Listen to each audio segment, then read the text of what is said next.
bersama aku Viola di Milan Viola Channel.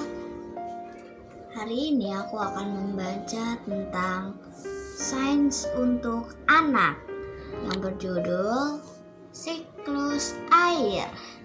Oke, buku ini baru teman-teman. Mama beli untuk Milan. Ayo dibuka.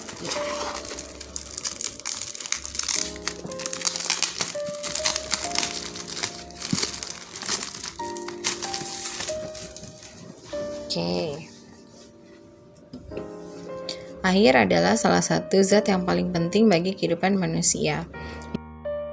Air untuk minum, mandi, memasak, dan berbagai keperluan lainnya. Keberadaan air di bumi membuat planet ini memiliki lingkungan yang mendukung bagi kehidupan. Tubuh manusia pun terdiri dari air. Karenanya, penting sekali bagi manusia untuk memahami sifat-sifat air. Air tersedia melimpah di alam, namun tidak semuanya dapat digunakan oleh manusia. Hanya air tawar permukaan yang ada di sungai, danau, kolam, dan sumur yang dapat digunakan manusia untuk keperluan sehari-hari. Padahal masih banyak air tawar dalam bentuk lain loh. Kamu bisa mengetahuinya dari penjelasan di buku ini. Dunia kita memiliki sebuah siklus perubahan wujud air dari bentuk cair, padat, dan gas.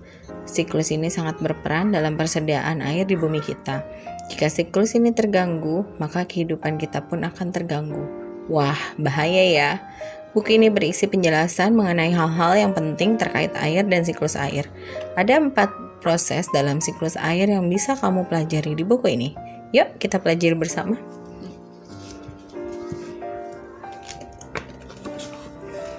Oke. Siklus air. Air di sekitar kita.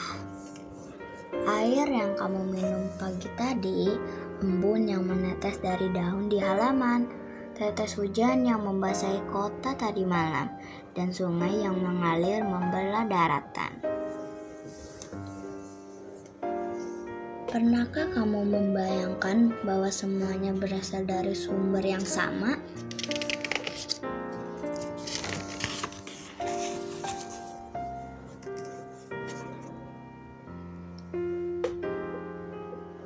Terbentuk dari apakah air? Air yang kita lihat dimanapun terbentuk dari molekul-molekul air.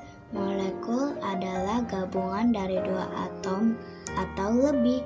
Satu molekul air dibentuk oleh 2 atom hidrogen dan 1 atom oksigen yang saling berikatan.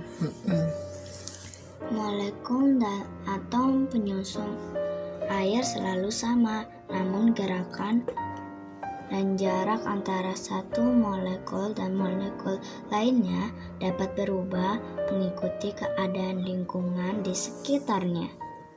Perbedaan gerakan dan jarak molekul inilah yang menyebabkan air dapat berubah wujud menjadi padat, cair, atau gas.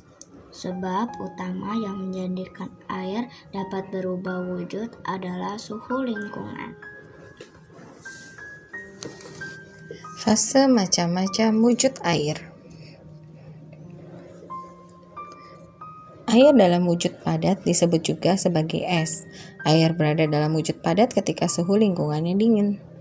Suhu yang dingin memberikan hanya sedikit energi untuk air. Karena energinya hanya sedikit, molekul air tidak dapat banyak bergerak dan tersusun rapi. Walaupun tersusun rapi, molekul air dalam es tidak dapat berjarak terlalu dekat. Mungkin kamu pernah memperhatikan air yang dimasukkan ke dalam freezer. Bentuknya akan mengembang ketika air beku. Es memakan tempat yang lebih besar dibandingkan dengan air. Selain itu, es juga lebih ringan dibandingkan dengan air. Itulah sebabnya es akan mengapung di atas jika dimasukkan ke dalam gelas yang berisi minuman kesukaan kamu. Saat masih menjadi cair, saat sudah membeku, dan saat mengapung. Seru ya?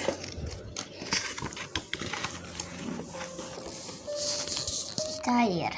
Saat berada dalam wujud cair atau liquid, air berada dalam kondisi yang kita kenal sebagai air. Dalam wujud cair, air memiliki tingkat energi yang lebih tinggi dibandingkan dengan saat dalam wujud padat. Es bisa berubah menjadi cair ketika dipanaskan atau suhu lingkungan meningkat. Adanya pemanasan artinya ada tambahan energi untuk molekul air.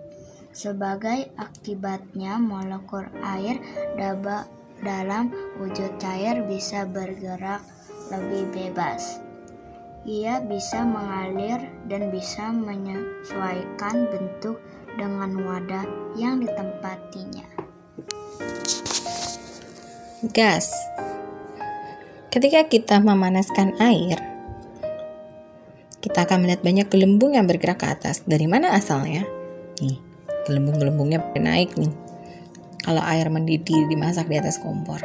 Nah, gelembung tersebut adalah air yang berubah wujud menjadi gas akibat dipanaskan. Gas adalah wujud yang selanjutnya dari air. Air dalam wujud gas juga disebut sebagai uap air. Di udara bebas, air dalam wujud gas seringkali tidak terlihat atau hanya terlihat samar-samar. Seperti uap yang keluar dari teko saat kita memanaskan air. Dalam wujud ini, air memiliki tingkat energi yang paling tinggi, sehingga molekulnya bergerak lebih bebas dan lebih cepat dibandingkan dengan dalam wujud padat ataupun cair. Mereka berhamburan. Ya. Planet Bumi adalah satu-satunya planet di tata surya kita yang memiliki banyak air dalam bentuk liquid di permukaannya. Bahkan luas lautan di planet Bumi 2 kali lebih besar dibandingkan dengan luas daratannya. Jika kita terbang tinggi sekali hingga keluar angkasa, sebagian besar planet Bumi akan terlihat berwarna biru. Hal ini terjadi karena air menutupi lebih dari 70% permukaan Bumi. Tanpa adanya air dalam bentuk liquid ini, kehidupan di planet Bumi tidak akan ada.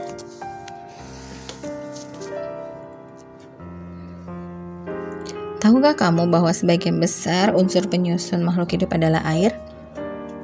Sekitar 60% dari berat tubuh manusia dewasa adalah air. Sekitar 84% berat apel adalah air. Sekitar 80% dari berat seekor kucing adalah air. Sekitar 75% dari pohon oak yang berbatang besar juga adalah air.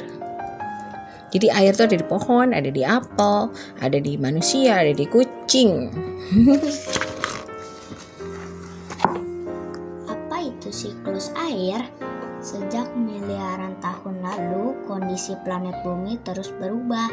Namun meskipun banyak perubahan yang terjadi, jumlah air yang di planet Bumi selalu sama.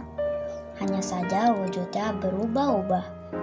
Hal ini bisa terjadi karena air di planet Bumi mengalami proses yang bernama siklus air atau dikenal juga sebagai siklus hidrologi.